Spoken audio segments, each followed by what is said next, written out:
The first royal sword bent while Elspeth Rourke was still being blamed for the men it had failed. Blackwater Forge had been cleared for judgment before dawn. The war furnaces burned along the eastern wall, red enough to whiten the faces of the smiths gathered beneath them. In the center of the floor, 37 cracked blades lay across an iron table, each stamped with the dragon crown. Elspeth stood beside her stopped Waterwheel. The paddles had not moved since Forge Marshal Cressida Bale ordered the sluice gate chained. Without the wheel, the cooling canals had fallen silent. Steam no longer rose from the black troughs. The forge sounded wrong without water in it. Cressida lifted one of the broken swords. 3 rider companies received blades from this batch. 9 failed in combat. 2 young men lost hands. 1 dragon was wounded when a shattered edge entered its wing joint. She turned the fracture toward the gathered guild. All 37 were cooled through Widow Rourke's channels. Elspeth studied the break. It was overheated before it reached my water. Cressida held the warped edge higher. Your method has not changed in 20 years. No, the metal has. The new ingots cooled with a dull skin and a hungry center.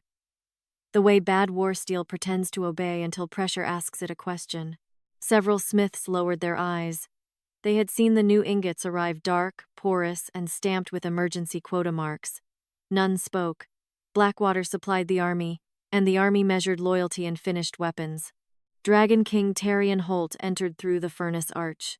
Conversation died. He wore black scale armor beneath a plain war cloak. Even the dragon fire in the eastern furnace narrowed when he passed. Elspeth remembered him without armor. During the siege of Red Vale, he had worked the night furnace beside her because there had been too few hands and too many broken blades. He had carried water and obeyed when she told him the steel had taken enough heat.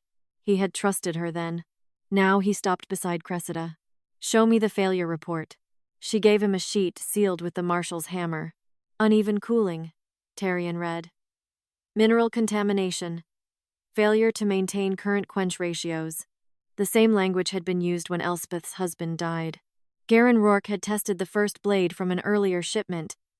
It shattered before he could lower it from the striking frame. The official record blamed his age, his grip, and Elspeth's mineral water. No report mentioned that the steel had glowed nearly white when it reached him. Tarian looked up. Did you alter the water? No. The channel depth? No. Did anyone enter the sluice house? Your marshal's guards. Cressida remained composed. The sluice was inspected after the battlefield failures. Before, Elspeth said. The lock was changed 6 nights ago. Tarian glanced toward the silent wheel. Why did you not report it? I did. To whom? Forge Marshal Bale. Cressida unfolded another document. Widow Rourke complained of unauthorized access. She offered no proof of diversion.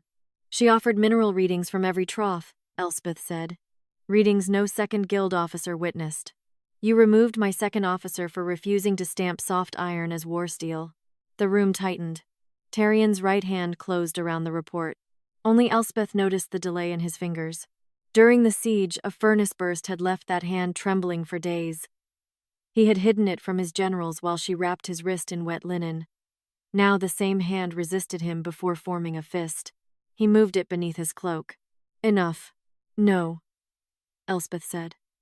Not while those blades remain in riders' hands, Cressida answered. The army cannot absorb a full recall. We are 2 weeks from the northern advance. Then delay it. Tarian's face hardened. You are asking me to expose the border. I am asking you not to arm boys with metal that breaks when they trust it. You have not proved every batch defective. I proved it before Garin died. Cressida set the sword down. Her guild standing has allowed grief to become policy. My grief buried 1 smith, Elspeth said. Your policy may bury companies. Tarian looked from the cracked blades to the silent wheel. He had come for certainty. 1 cause he could punish, and 1 order he could issue. Cressida gave him both. Close the widow's channels. Revoke her guild standing pending inquiry. Transfer quenching authority to the Royal Forge. Elspeth waited. Tarian had once carried water because she told him rank could not temper steel. Now he said, chain the wheel. Guards pulled an iron lock through the spokes. Your guild standing is suspended, he continued. Surrender the sluice keys and quench records. Elspeth removed the keys from her belt. and place them on the cracked swords. Recall the weapons. That order is not yours. Then it is yours to refuse. Tarian held her gaze. The army will inspect the remaining batches. Inspection is not recall. No. Along the far wall, young riders were still receiving swords. Elspeth stepped before the youngest. You will not leave with that blade. A guard reached for her. Tarian raised one hand. No one touched her, but he did not stop the distribution. He had stopped a guard from touching Elspeth. He had not stopped a boy from carrying broken trust into war. Cressida ordered the cracked blades reheated for destruction. The first sword entered the furnace. As heat returned to the Quench-Iron, the blade softened. Not downward. Sideways. Its glowing length bent toward the western wall. A second followed. Then a third. Every heated sword curved in the same direction, pulling away from the royal troughs toward a sealed stone line beneath the marshal's inspection dais. The riders stopped moving. Quench-Iron remembered the direction of the water that last hardened it. It did not know who diverted the channel, who stamped the batch, or who lied in the report. It only bent toward the current that had made it false. Tarian stepped closer. What lies beyond that wall? Cressida did not answer at once. Behind the stones, where no forge channel appeared on any royal plan, water began to move. The swords had not cleared Elspeth. They had only remembered the water that hardened them. Cressida Bale stepped down from the marshal's inspection dais, while the reheated blades continued bending toward the sealed western wall. Quench-Iron warps under unstable cooling, she said. This proves the widow's channels altered the metal unevenly. Elspeth studied the glowing edges. They are bending away from my channels. The wheel has been stopped. Direction may shift when the current is interrupted. Water memory does not follow what moves now. It follows what hardened the blade. Tarian stood between the evidence table and the riders waiting along the far wall. The youngest still held the sword Elspeth had forbidden him to carry. Beyond Blackwater, hundreds of riders did not have a widow standing between their hands and the next order to draw steel. The king looked at the blade. Set it down. The rider obeyed. Tarian faced the quartermaster. Halt distribution from every emergency. Marked batch. No sword leaves Blackwater until these fractures are examined. Cressida's expression remained composed. A full interruption will delay the northern companies. I said halt distribution. Not recall? Tarian looked toward Elspeth. She understood the distinction before he finished speaking. Not yet. The words kept every issued blade in the world, every rider already armed, and every excuse still breathing. Stopping one guard had not been recall. Stopping the next shipment was not the same as calling back the swords already hanging from young men's belts. Elspeth said, every blade from those ingots should be returned before another rider tests it with his body. We have not established that every batch failed. You have established enough to stop pretending uncertainty is safety. Tarian's jaw tightened.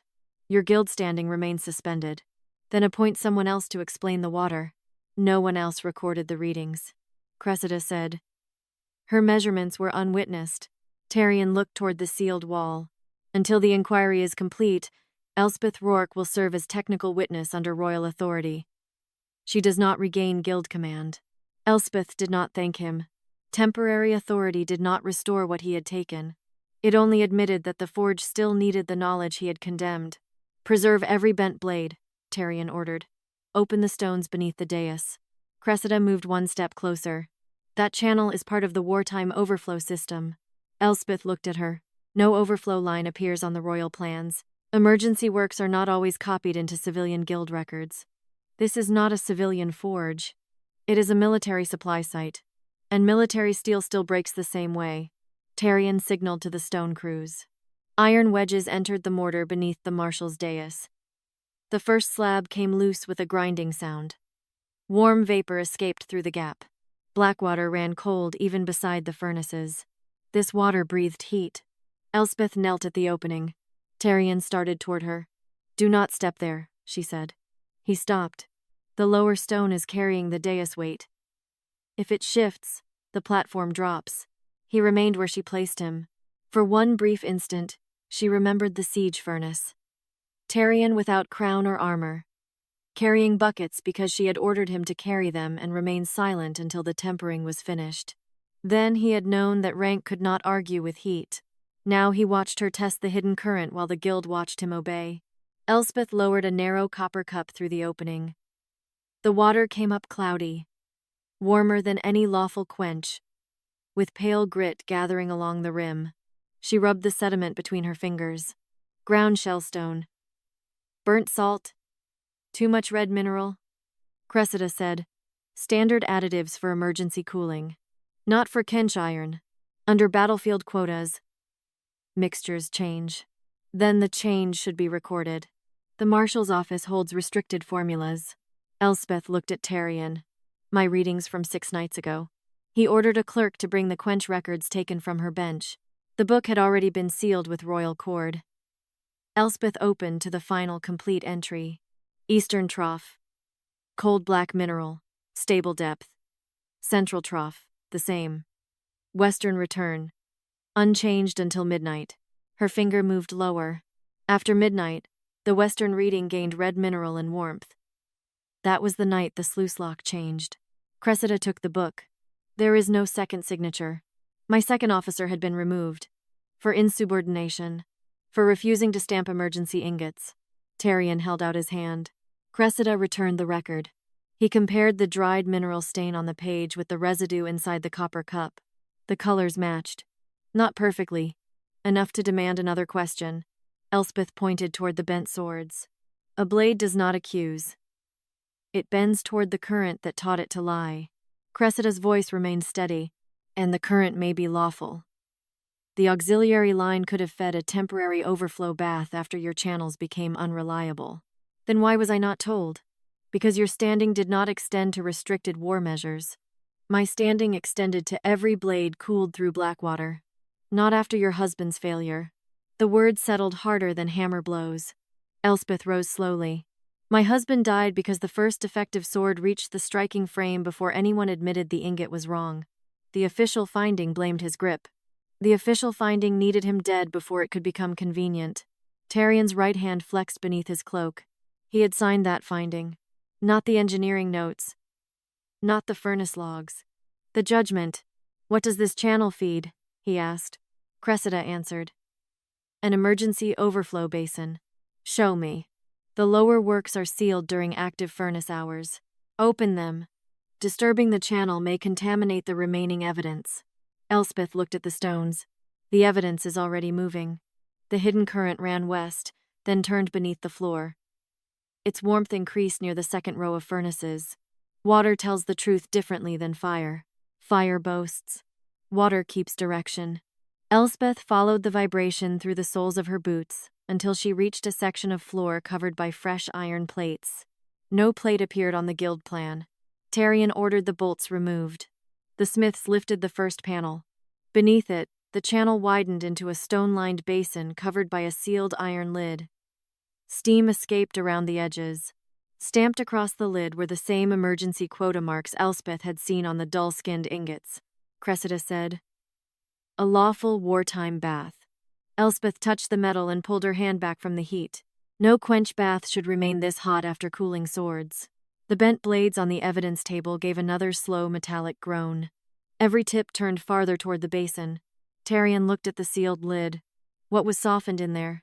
No one answered. Elspeth studied the locking pins. They had been closed from inside the lower works. Beneath the emergency quota stamp, almost hidden by soot, was the mark used for inferior ingots rejected by the independent guild. The mark did not say who overrode the rejection. It proved only that the army's emergency steel had begun as metal another forge had refused to trust.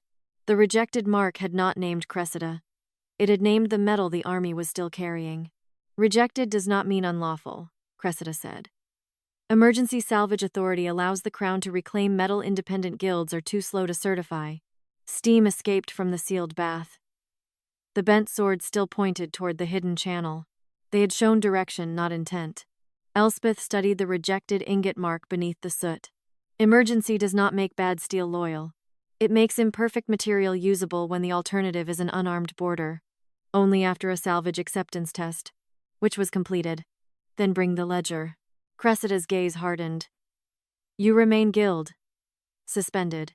I am not claiming guild authority. I am asking for the record that made rejected metal lawful. Tarian stood above the opened floor plates. his right hand hidden beneath his cloak. "Bring the salvage acceptance ledger." The ledger arrived in a red iron case, bearing the Crown emergency seal. Tarian opened it. The first page recorded 300 inferior ingots purchased from Eastmere Foundry after guild rejection for porous cores and unstable heat retention. The second invoked emergency salvage authority. The third accepted the metal for royal war production. Below lay Tarian's crown seal. He read the authorization twice. "I approved quota recovery. The advance required it," Cressida said. "I did not approve concealed quenching. The bath was an authorized salvage measure." Elspeth pointed to the acceptance line. "A salvage order has a warning sheet." The clerk turned the page. There was no warning sheet, only a torn binding where another document had once been stitched. Tarian's face hardened. "What was attached here?" "Possibly a furnace yield estimate," Cressida answered. "Engineering warnings are bound after acceptance," Elspeth said. "Yield estimates come before it. You have not held salvage authority in 12 years. I held it when Blackwater still required metal to survive inspection before politics called it useful." Tarian ran one finger along the torn edge. His hand delayed again before obeying him. "What does the warning sheet contain?" "Heat ceiling. Maximum furnace time. Quench mineral limits. Core fracture risk." "And if it is missing?" "A salvage order has a warning sheet. A cover-up has a missing one. Or wartime clerks lose pages," Cressida said. Elspeth turned toward the bath. "Then the water can tell us whether the warning was followed." Tarian ordered the lid opened. When the locking pins came free, mineral heat rolled across the forge. The bath below was not a quench basin. It was a softening chamber. Rejected ingots had been held beneath heated red mineral water before returning to the furnace. The treatment would smooth the porous outer grain long enough to take a royal stamp, Cressida said. "Salvage conditioning." Elspeth lowered a copper cup. "Too much shellstone. Too much salt." The bath softened the surface and hid the core. It improved workability. It improved appearance. Those are not always different under wartime production. They are when a rider's hand is the final test. Tarian looked at the ledger. "How many weapons came from this authorization?" 412 swords, the clerk said. 89 spearheads. 32 dragon harness blades. The failure was no longer 37 cracked weapons on a table, but an army already carrying the batch. Cressida said, "Not every weapon has failed. Not every bridge collapses before it becomes unsafe," Elspeth replied. Tarian faced the quartermaster. "Send riders to every garrison. Hold all emergency-marked weapons at the nearest armory." Elspeth looked at him. "Hold? You want recall? I want every defective blade removed from every hand. A total recall leaves the Northern companies short. A broken sword leaves them dead." Cressida stepped forward. "The border captains will resist." "Then delay the advance," Elspeth said. A horn sounded beyond the forge gates. A dragon rider entered at a run, one sleeve dark with blood. 2 soldiers carried a shattered sword behind him. "Failure at the outer mustering yard," he said. Captain Marrow lost 3 fingers during draw practice. Cressida moved toward the weapon. "Was it exposed to improper heat?" "No." "Was the grip damaged?" "No." Elspeth knelt beside the fracture. The outer skin was smooth, the center dark and hungry. She asked for the batch stamp. "Emergency quota." Tarian faced the quartermaster. "Send the recall," Cressida said. "Your Majesty, all emergency-marked weapons. Every garrison, rider company, dragon stable, and border armory. Remove them from service until Blackwater clears each piece." Runners left through 3 gates. Signal braziers flared while dragon messengers prepared for the northern road. It was the first action large enough to cost Tarian something. It did not restore Elspeth's guild standing. It did not correct Garen's death report. It did not erase the weapons already carried into battle. But recall was no longer caution. It was the only honest name for survival. Tarian returned to the shattered blade. "Give Elspeth access to every salvage record, quench route, and batch test." Cressida said, "That exceeds temporary witness authority. Then her technical authority is expanded until the inquiry ends. Not guild command." "No." Elspeth heard the limit clearly. He still wanted her knowledge without restoring the standing he had removed. She examined the blade's batch number. The first digits matched the emergency authorization. The final two were older. Her hands stilled. For 12 years she had been told grief had made her see patterns. Now the number that killed her husband sat in front of the king wearing fresh blood. Bring Garen's death. Test record. The clerk found it in the sealed failure archive. Tarian opened the page he had once signed. He did not look away, and that was not enough. Elspeth placed the new blade beside the number written next to her husband's name. They matched. The sword that had failed outside the forge belonged to the same production family as the blade Garen shattered before it could be issued to the king. The army's present failure had begun with the warning Blackwater buried beside her husband, and Tarian's seal had made that burial official. The recall had saved the living. It had not yet returned the dead their names. A shared batch number proves a salvage family, not identical treatment, Cressida said. Garen Rourke's test blade was never issued. Elspeth stood beside the shattered sword from the mustering yard. Fresh blood still darkened the canvas beneath it. No, she said. The number is not a murder charge. It is where the questions should have started. Tarian kept Garen's death judgment open beneath his hand. His crown seal sat at the bottom of the page. 12 years older and no less legible. Cressida pointed toward the record. The blade failed during a death test. Garen was past his strongest years. His grip weakened under impact, and the mineral balance in the widow's water made the fracture unpredictable. That is the judgment, Elspeth said. Open the test file. This is the test file. No. That is what the court decided after he died. I want the striking frame record.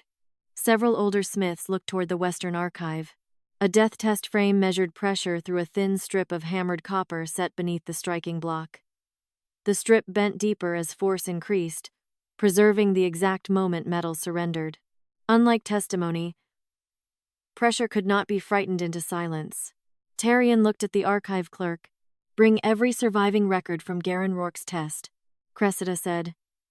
The inquiry was closed 12 years ago. It is open now. The clerk returned with a soot-darkened case.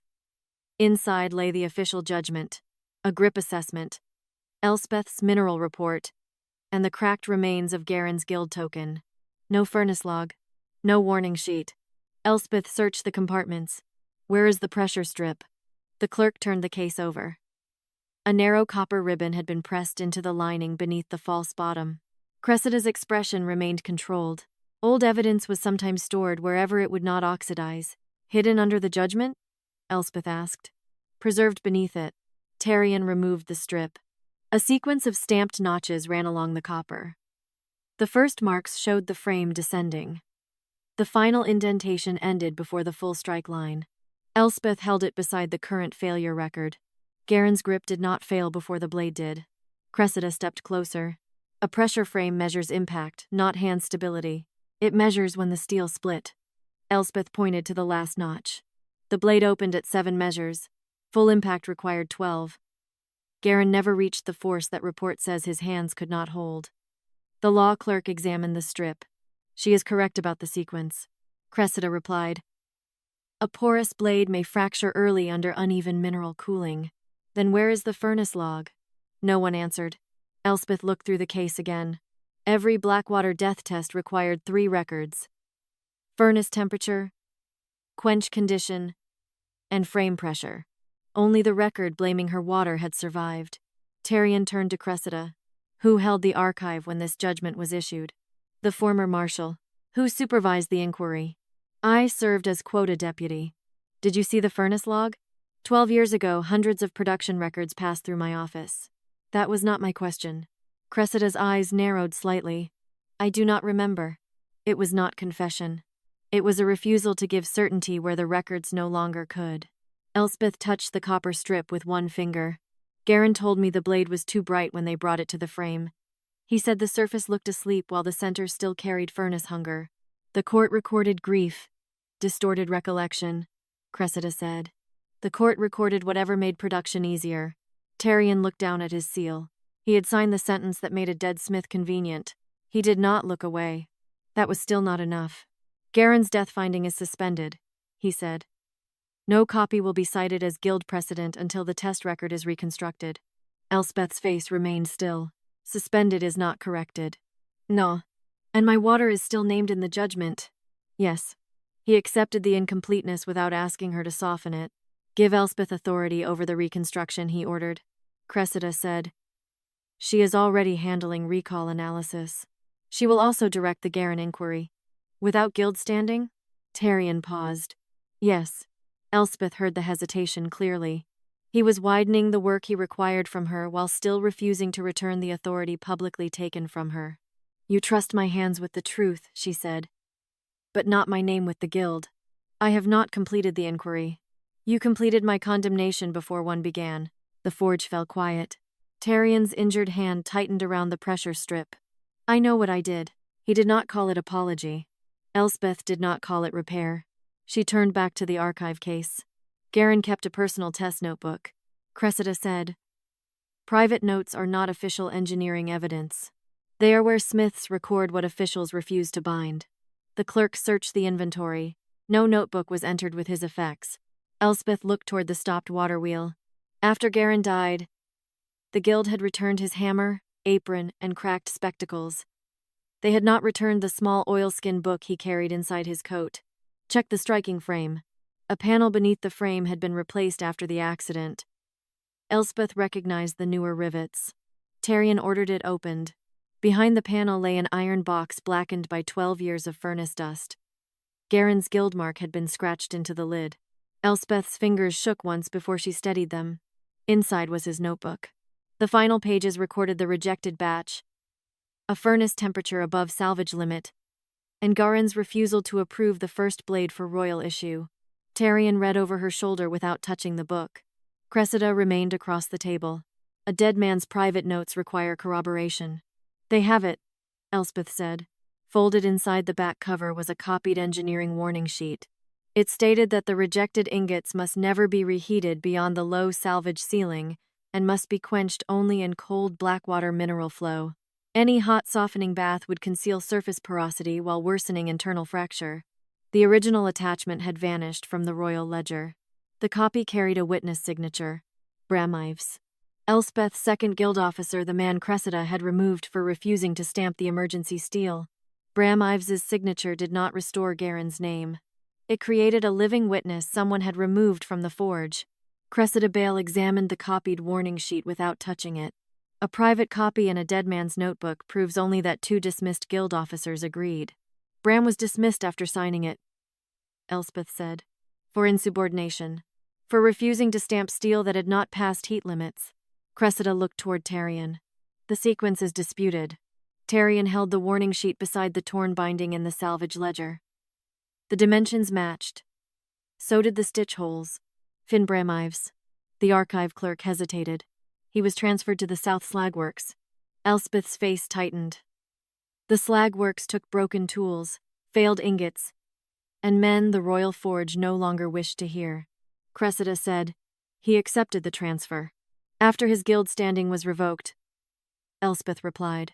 Tarian ordered a dragon courier sent before Cressida could turn survival into consent. While they waited, recall bells continued across Blackwater. Returned swords arrived in tied bundles from the nearest barracks. Each emergency-marked blade was placed beside the stopped wheel. The pile grew. Tarian's ceremonial sword remained at his hip. Elspeth noticed the way his right hand avoided it. Drav it. This is not the time. It was forged under the same emergency authority. Cressida answered. The king's blade came from a selected royal billet. Then it should survive inspection. Tarian drew with his left hand. The blade cleared the scabbard, dark and flawless beneath the furnace light. Elspeth held out her hand. The weight was uneven. She placed the flat against an unused trough. We need the wheel, Cressida said. The channels remain closed under inquiry. Then bring water by bucket, Elspeth said. Tarian looked at her. During Red Veil he had carried water through a burning forge, because she told him to. Now she pointed toward the cold cistern. 4 buckets, no attendants. Remain silent while I test the steel. The smiths watched the Dragon King remove his cloak.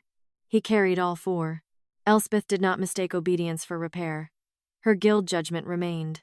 She cooled one narrow section, then reheated it over a low blue flame. The Quench-Iron pulled faintly toward the western floor. Not enough to bend. Enough to remember. Cressida said. A selected billet may share water routes without sharing defects. Elspeth returned the sword to the table. I will not repair or clear it.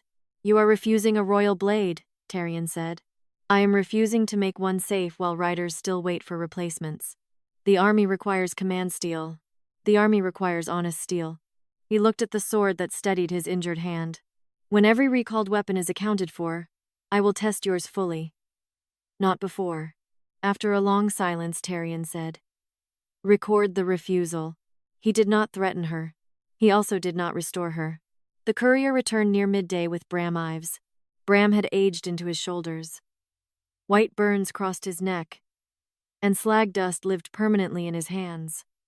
He stopped when he saw Elspeth. I thought they had closed your wheel for good. They tried. His gaze moved to Garen's notebook, then to Cressida. Cressida spoke first. You were removed for placing refusal marks on steel accepted under Crown authority. I was removed for refusing to erase my own. Did you copy this warning sheet? Bran read it. Yes. Why? Because Garen told me the original would disappear. The forge went silent. On what basis? Cressida asked. He had seen the bath. Did he identify who authorized it? No. Who removed the original warning? I did not see. Then you possess suspicion, not proof. Bram looked at Tarian. I delivered the original to the quota office with the acceptance ledger. It bore my signature, and Garen's objection. Was my emergency authorization already attached? Tarian asked. Yes. Did you believe I had read the warning? I believed a crown seal meant someone above us had. The words left nowhere comfortable for Tarian to stand. He had signed authority broad enough to let a missing page become policy. Cressida said. And Garen's test? Bram's burned hand closed. The blade split before full pressure. That is already established. No. Not what he did before the strike. Elspeth stopped breathing. Bram looked at her. Garen saw the royal issue mark beneath the soot. The blade was intended for the king's guard rack. Tarian's face changed. What did he do? He moved the striking block off center. Cressida said. Then he corrupted the test. He forced the fracture early, Bram replied. Len Partley. Before the blade could be polished and issued, Elspeth stared at the pressure strip. The 7-measure break had not been Garen's weakness. It had been his decision. He told me one defective blade broken in public was better than a perfect-looking blade breaking in the king's hand. The truth did not return Garen to her. It returned intention to the moment the report had reduced to age and failure. Tarian looked at the judgment bearing his seal. What happened to the objection? It was removed before the inquiry opened. By whom? I never saw, Cressida said. Then the official finding remains disputed, not false. Elspeth closed Garen's notebook. No. The finding called his choice incompetence. Bram placed a small iron tag on the table. Garen's final refusal mark. On its reverse was a batch instruction no official file contained. Hold all related steel. Royal issue compromised. Below it was the receiving cut from the quota office. The warning had reached Blackwater authority before Garen died. Someone had accepted it, and production had continued anyway. By noon, the question was no longer whether Blackwater had been warned. It was who had turned a refusal into a quota. Cressida Bale examined Garen's iron tag beneath the furnace light. The receiving cut belongs to the quota office, she said. Not to an individual. Bram Ives folded his burned hands behind his back. It proves the warning entered the office before Garen died. It proves an object was received. With his batch number, his refusal mark, and the order to hold related steel. Cressida looked toward Tarian. Administrative receipt is not approval. During wartime, hundreds of objections enter the same queue.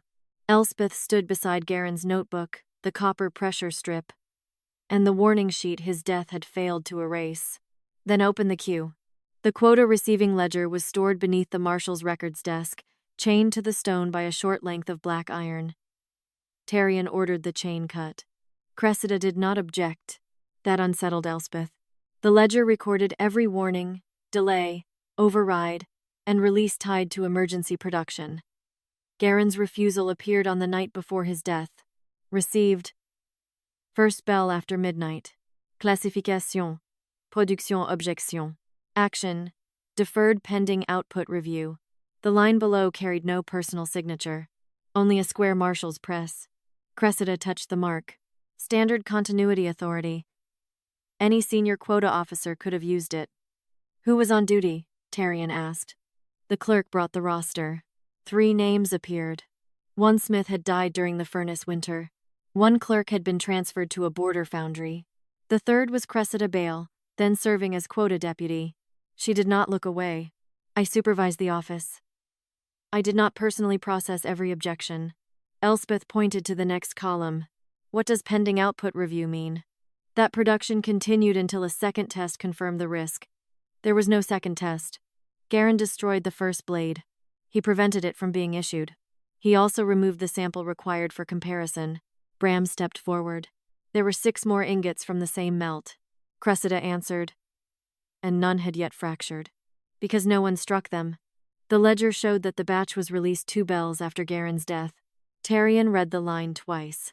Under whose authority? Martial continuity, Cressida said. The same office press. Not the crown? No. The distinction did not clear her. It also did not convict her.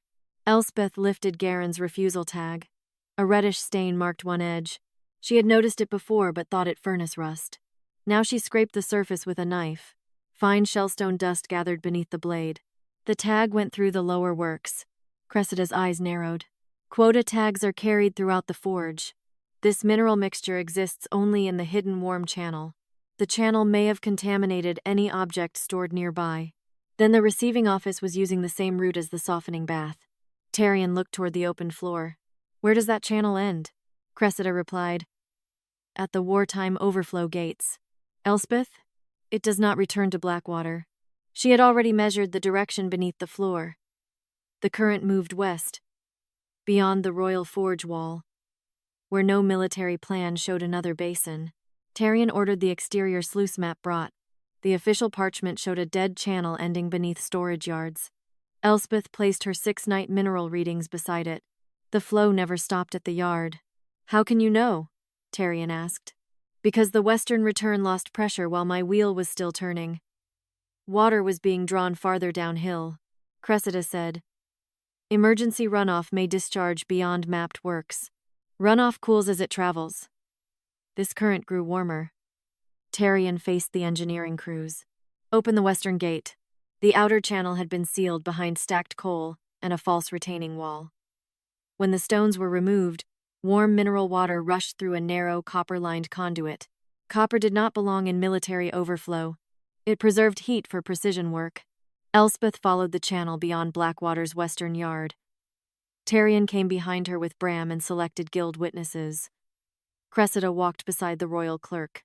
The conduit disappeared beneath a low stone building hidden by ash trees. Its chimney released a clean silver flame. Not war production. Luxury forging. Inside, half-finished ceremonial weapons hung from velvet-lined racks, jeweled daggers, engraved dueling swords, ornamental dragon spurs, and polished armor fittings intended for noble buyers. Every piece had been quenched in mineral water diverted from Elspeth's canals. Cressida said. The Crown Finery Works funds emergency weapons production. Elspeth looked at the private forge. With water taken from the channels that hardened the army's steel, luxury contracts purchase superior ore and keep Blackwater solvent. Then why hide the conduit? Because guild objections delay every adaptation. Tarian examined a polished ceremonial sword resting beside the private bath. The blade bore the same salvage family mark as the recalled weapons. Cressida continued. Inferior cores can be used safely for decorative work. The better mineral flow was reserved here, because these contracts required consistency. Elspeth understood. The rejected metal had been softened in the hidden bath. Her cold Blackwater flow had been diverted into the private forge. The army received overheated steel cooled in warm, contaminated water. The nobles received polished ceremonial pieces hardened in the water meant to protect riders.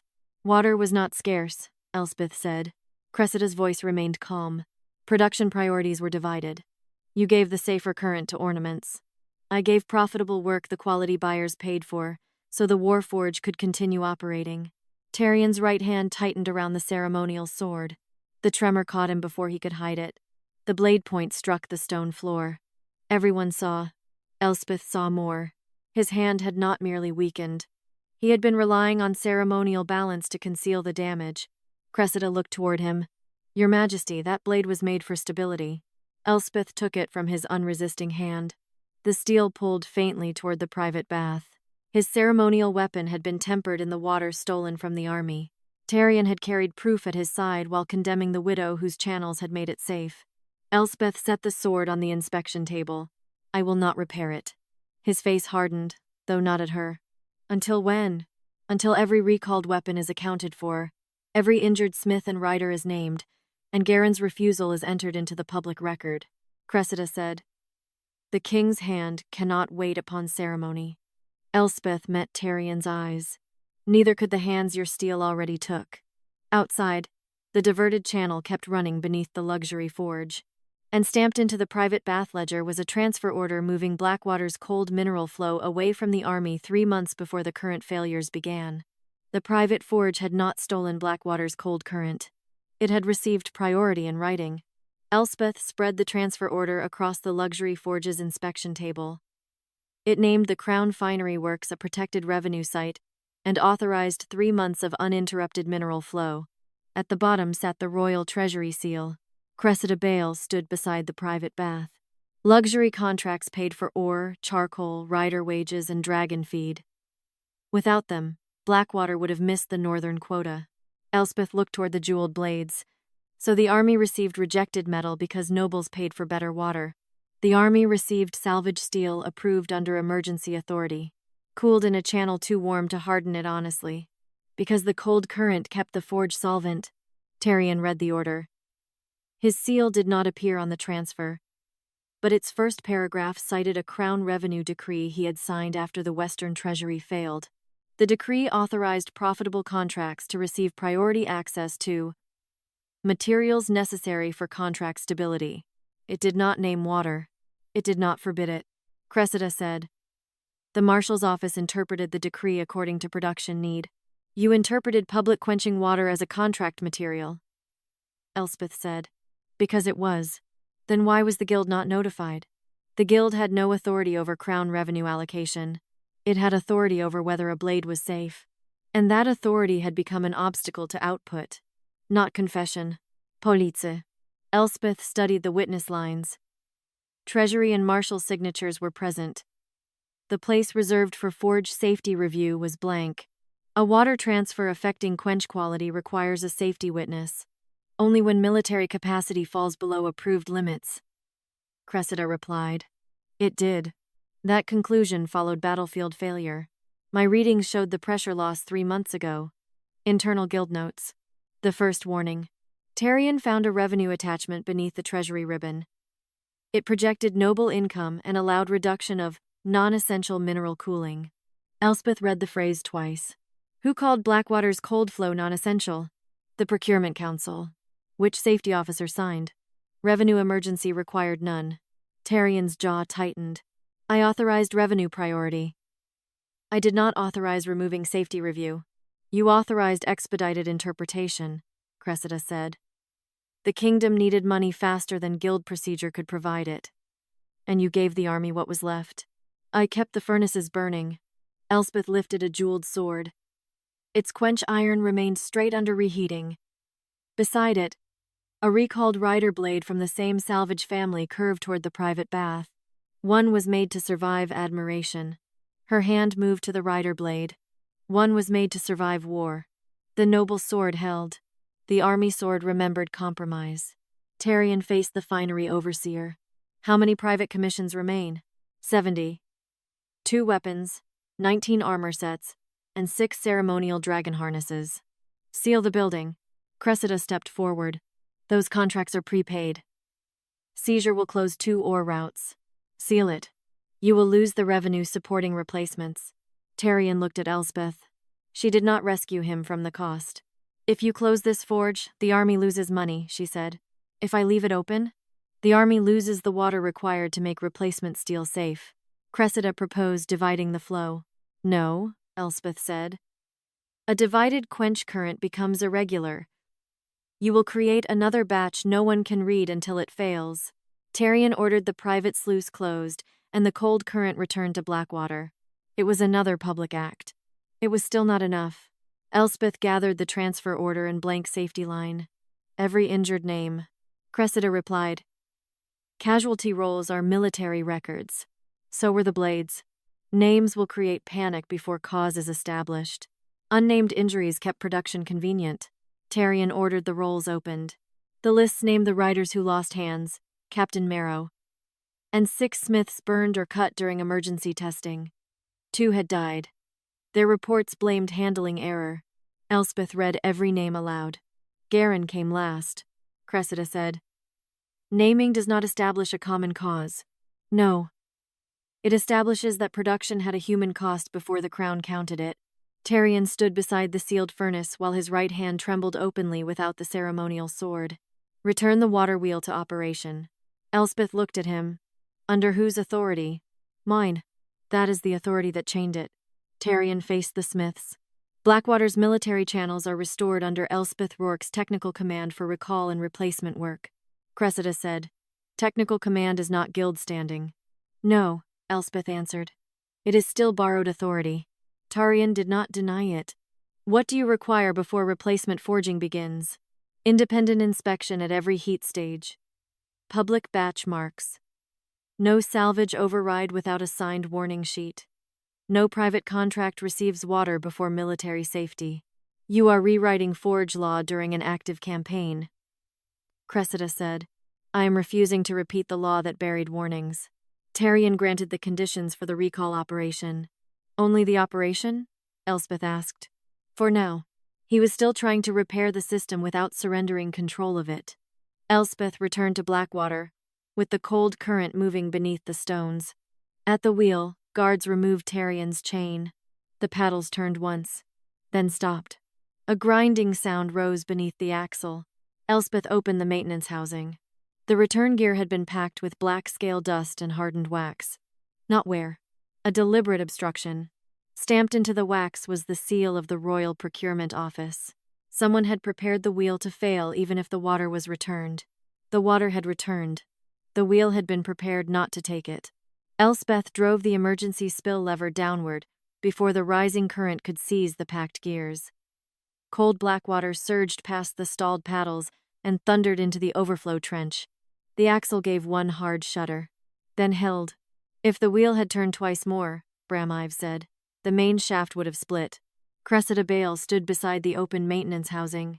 Black scale packing is sometimes used to prevent backspin during closure. Not between load teeth, Elspeth replied. She lifted a narrow lump of hardened wax from the gears. Black dragon scale dust had been pressed into it at measured intervals. One obstruction slows a wheel. 6 places like this make it turn just long enough for witnesses to believe it started safely. Tarian looked into the housing. And then, the 7th pull strips the axle. Cressida's expression remained composed. That interpretation assumes deliberate placement. Maintenance crews may have packed the housing unevenly after the closure order. Elspeth pointed to the procurement seal impressed in the wax. This was shaped before it hardened. A seal identifies an office, Cressida said. Not a hand. No one said otherwise.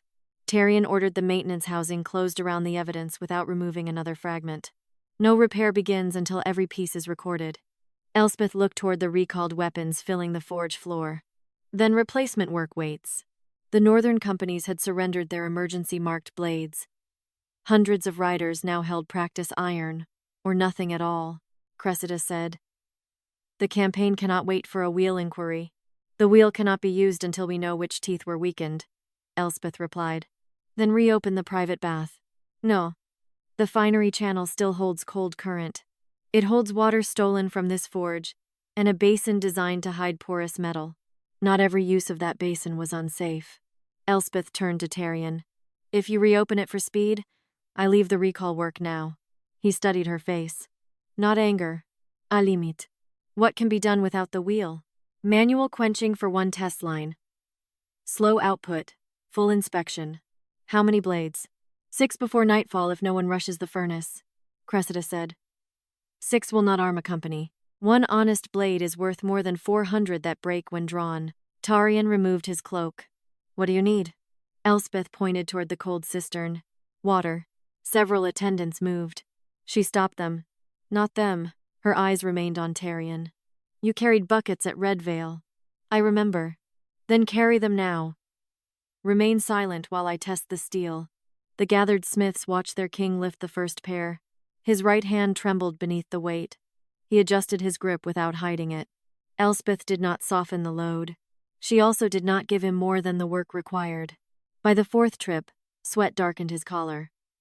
By the sixth, the forge had stopped watching him as king and begun watching whether he could follow instruction. Elspeth selected clean ore from the pre-quota reserve. Bram witnessed the billet. 2 independent smiths recorded the furnace temperature. No hidden bath. No salvage override. No missing page. The metal entered the flame at low heat.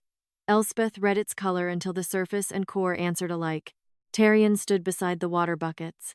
Now? He asked. Not yet. He waited. Only when the ingot lost its white hunger and settled into deep red did she nod. The blade entered cold black water. Steam rose clean and sharp. After cooling, Elspeth reheated one narrow section. The Quench-Iron remained straight. No pull toward the western channel. No hidden current held inside it. Bram inspected the grain. Stable. Elspeth looked toward the recalled swords. My method did not weaken them. Cressida replied. One controlled test does not reconstruct every battlefield failure. No. It establishes that cold Blackwater produces honest temper when the metal is kept below its warning ceiling. Tarian faced the royal clerk. Enter that result beside the recall order. Cressida said.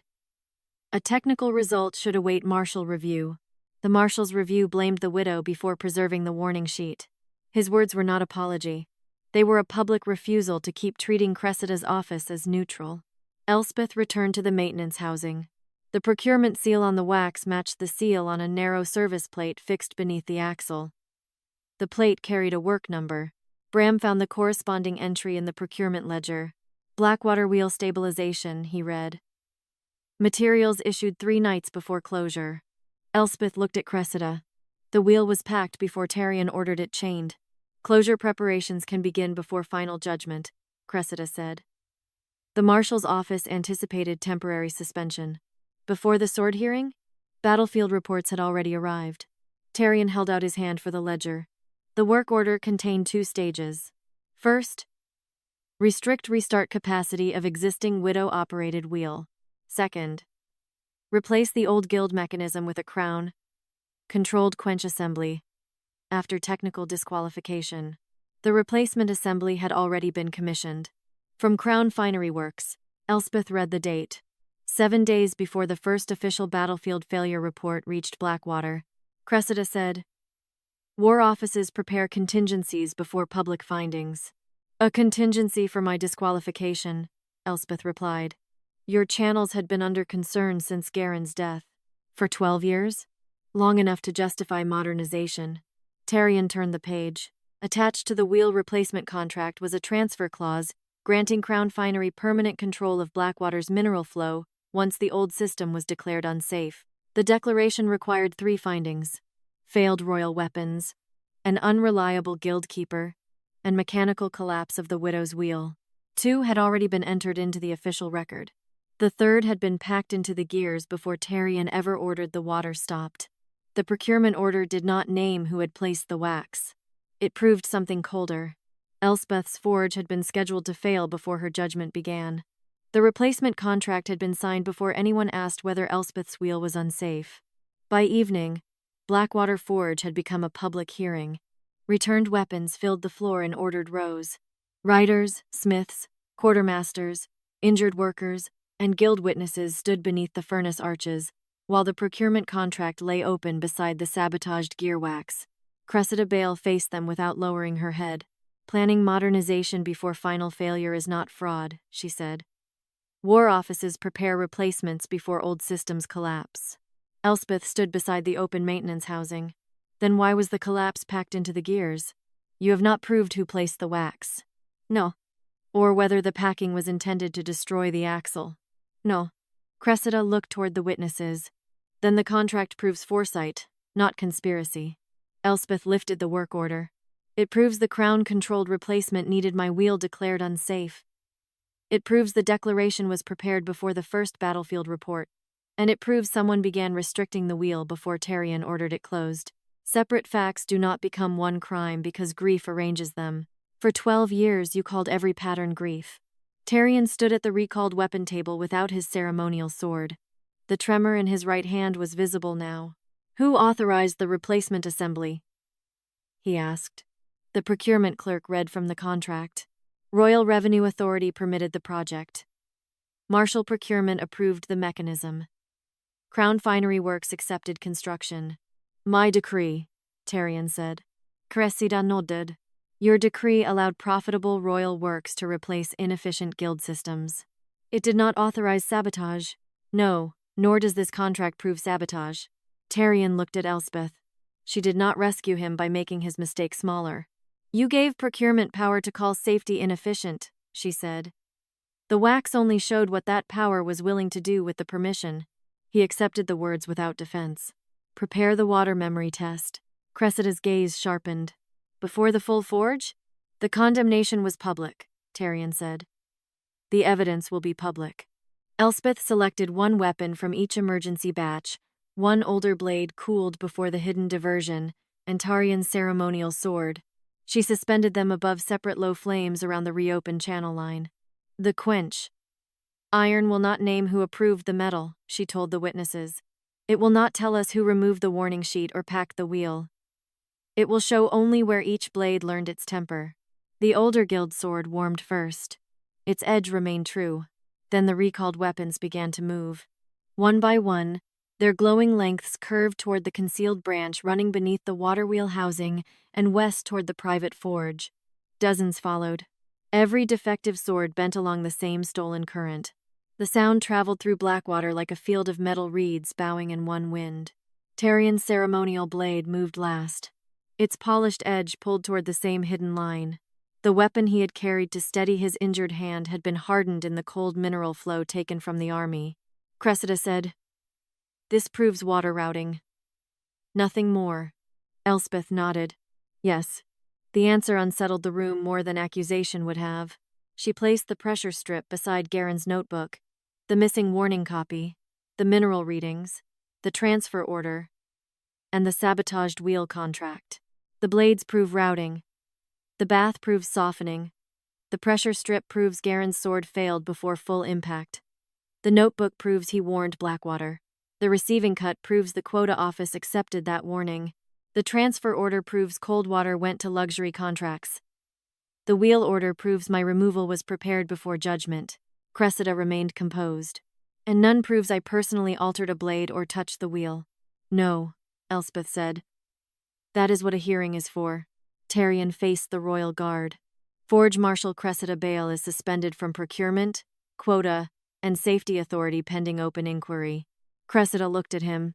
You are removing the officer who kept this kingdom armed. I am removing the office from evidence it controlled. The northern line is already short of weapons. Then Blackwater will replace them under independent inspection. He turned toward Elspeth. Your guild standing is restored. She did not accept. The silence widened.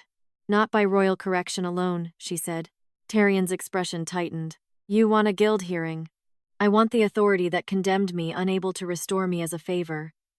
The smiths whose warnings were erased must judge whether my standing was ever lawfully removed. You are refusing reinstatement during a military emergency. I am refusing another crown decision made because the crown needs my hands. Bram Ives stepped beside her. Then 2 older guildsmiths joined him. Tarian looked at the independent witnesses gathering around Elspeth. What authority will you accept tonight? Technical command over the replacement line. Nothing permanent until the guild hears the record. He nodded. Granted. Cressida said, You are surrendering royal forge control to a widow without standing. No, Elspeth answered. He is returning safety decisions to the people required to answer when steel fails. The public test continued. Each defective weapon was marked for remelting. Each stable pre-quota blade was recorded separately. The names of injured riders and smiths were entered beside the batches that harmed them. Then the recalled count arrived from the northern garrisons. 368 swords had been recovered.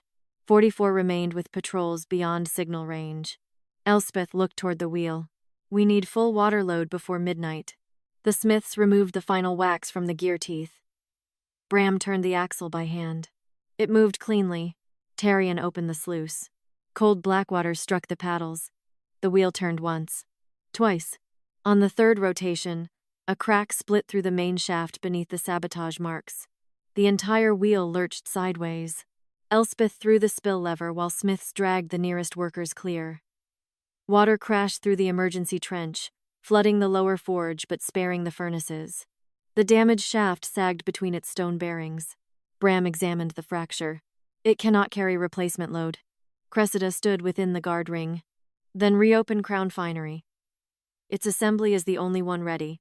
Elspeth looked west toward the sealed luxury forge.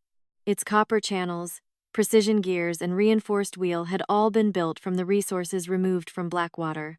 No, she said. Tarian followed her gaze. What do you require? Strip the finery works. Every noble contract. Every polished mechanism. Every protected piece of royal luxury. Elspeth placed both hands on the broken Blackwater shaft. Bring my forge back the strength taken from it. By midnight, the velvet racks of Crown Finery stood empty. Jeweled swords, ornamental dragon spurs, copper-lined channels, and precision gears were carried downhill toward Blackwater Forge under public inventory. Noble contracts were suspended. Every buyer heard why royal luxury was being dismantled. The army's safety system had been starved to preserve it. Tarian carried the first replacement gear himself. No one applauded. The smiths needed iron, not theater. Elspeth stood beside the broken wheel while Bram Ives measured the salvaged axle braces. She assigned each part according to load, not value. Engraved housings became bearing plates. A ceremonial cooling manifold became the new mineral return. The finery wheel's reinforced shaft was lowered into Blackwater's old stone cradle. Cressida Bale watched from within the witness ring. You are destroying revenue that paid for the war, she said. We are returning equipment purchased with the forge's missing strength, Elspeth replied. The contracts will demand compensation. They may petition the same public hearing you denied the injured. Cressida's mouth tightened. She still did not confess. She argued that every transfer carried lawful seals, emergency salvage remained legal, and no surviving record proved she personally removed the warning sheet. Packed the wheel, or ordered Garen's report rewritten. Elspeth did not ask the forge to confuse pattern with verdict. Then the inquiry will separate office, order, and hand, she said. That is what should have happened before my husband was blamed. Tarian stood beside the original judgment table. His seal remained visible beneath the finding that named Garen's age, grip, and Elspeth's water as causes of death. He broke the royal wax, not the parchment. The record had to remain whole enough to show what power had made official. Enter the judgment as suspended and technically contradicted, he ordered. Attach the pressure strip, warning copy, refusal tag, mineral comparison, and receiving ledger. The law clerk hesitated. Under whose final authority? Not mine alone. Tarian looked toward the assembled guild. Convene the independent forge hearing. The smiths formed a circle around the waterwheel. Bram stood with guild elders, injured riders, furnace workers, and 2 armorers from rival forges. No procurement officer and no crown official received a deciding vote. Elspeth remained outside the circle. Her own standing was under review. The hearing began with Garen. The pressure strip showed his blade had fractured before full impact. His notebook showed he recognized the royal issue mark and deliberately shifted the striking block to force the defective sword to break before it reached the king. Bram confirmed the warning had been delivered before Garen died. The elders withdrew only long enough to compare the machine record with the original finding. When they returned, Bram read the correction. Garen Rourke did not die through age, failed grip, or improper quenching. He deliberately exposed a defective royal blade and prevented its issue. His refusal should have triggered a full batch hold. Elspeth closed her eyes. For 12 years, grief had been treated as evidence against her judgment. Now the forge named what Garen had done without requiring her to make his death beautiful. The injured were read next. Captain Marrow, Writer Silas Wren, Smith Jory Pell, Apprentice ne Savane, every burned hand, severed finger, damaged dragon harness, and death connected to the emergency batches entered the public ledger beside the office that approved the work. No injury remained hidden beneath output numbers. Then the guild heard Elspeth's case. Her mineral readings had been accurate. Her channels had been diverted without safety witness. Her second officer had been removed after signing a lawful warning. Her standing had been revoked before the hidden bath, altered water, and salvage records were independently examined. The elders returned her guild authority, not because Tarian needed replacement blades, because the revocation had never met guild law. Elspeth accepted only after the ruling was signed by independent witnesses. She then placed a new charter on the judgment table. No crown may close a military cooling system without guild inspection. No emergency salvage order is valid without an attached warning sheet. No private contract receives superior quench water, while issued weapons remain uncertified. Every serious injury is named publicly. Weapon safety answers to an independent forge council. Tarian read every clause. Cressida said, "You are placing war production beyond royal command." "No," Elspeth answered. "I am placing technical truth beyond royal convenience." Tarian signed. He also surrendered the crown's power to appoint the council majority. Cressida was removed from office pending hearings for concealed records, conflicted procurement, unsafe quota practices, and interference with the wheel. The evidence did not yet establish who had physically placed the wax or removed the original warning. She would receive a full hearing, not the swift judgment she had helped give Garen. Before dawn, the restored shaft was ready. Elspeth opened the cold mineral flow. The new wheel turned beneath full load without grinding. Blackwater entered the troughs clean and dark. The first replacement blade was forged under open measurement. Tarian carried water when she ordered it. He remained silent when she tested the heat. His ceremonial sword still lay uncleared on the evidence table. Only after the last recalled batch was accounted for did Elspeth examine it fully. The blade's core was sound, but its temper depended on the stolen current. She remade it in Blackwater before the guild. When she returned it, Tarian did not reach immediately. "Does this make us even?" he asked. "No. Will anything? Not one act." He accepted the answer. Weeks later, the northern companies received replacement steel bearing 3 marks: Smith, Water Witness, and Independent Safety Seal. Tarian came to the night furnace without armor. Elspeth handed him 2 buckets. "You still remember how to carry them?" "Yes." "And how to remain silent?" "Yes." She let him work beside her until the steel reached the right color. Not as forgiveness, not as command. As a man learning that trust, like tempered iron, could not be forced by heat alone.